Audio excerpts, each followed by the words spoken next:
Diplomatie, toujours la levée des sanctions contre le Burkina Faso, le Mali, la Guinée et le Soudan. Voici ce que a été l'ordre du jour de la consultation informelle du Conseil de paix et de sécurité de l'Union africaine tenue ce 26 avril 2023 à Addis Abeba.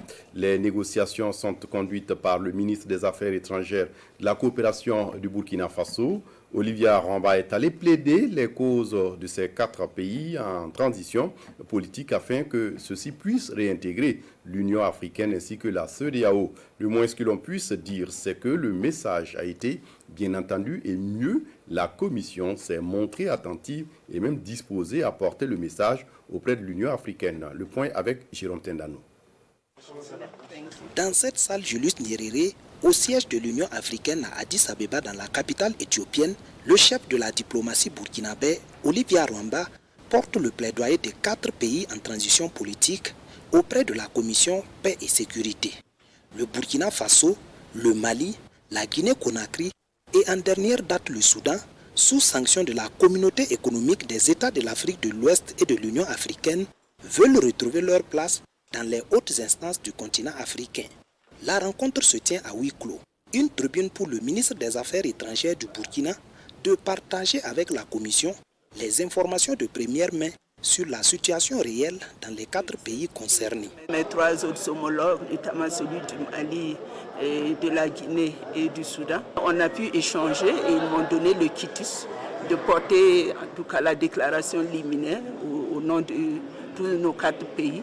Et aussi, il y a que chaque pays aussi, et moi pour le Burkina et les autres à travers leurs ambassadeurs, ils ont pu aussi porter le message qui concerne la situation de leur pays. Et en même temps, ça a été une manifestation de solidarité, agissante à l'endroit de ces pays. Et le message fort qui en ressort, c'est qu'on nous a rassurés qu'on n'est pas seul dans cette situation et que la grande famille de l'Union africaine est à nos côtés et qu'ils vont nous assister sur le plan humanitaire, sur le plan sécuritaire.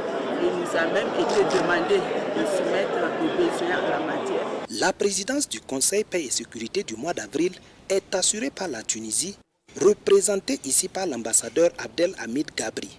Le diplomate tunisien salue la démarche du ministre burkinabé des Affaires étrangères. Madame la ministre, la voix a été bien entendue par vos frères et sœurs, membres du Conseil Paix et Sécurité. Maintenant, il y a eu au moins 2 conclusions de taille. Tout d'abord, c'est de tenir fréquemment, régulièrement ce genre de réunion. C'est très important.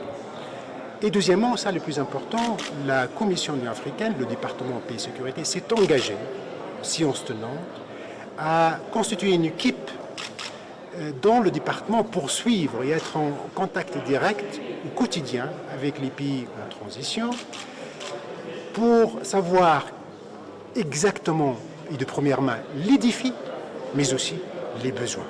Ce cadre de dialogue permanent avec le Burkina Faso, le Mali, la Guinée-Conakry et le Soudan participe de la volonté du Conseil Paix et Sécurité de l'Union africaine de suivre l'évolution de la situation dans chaque pays afin de leur apporter le soutien nécessaire pour un retour à l'ordre constitutionnel normal.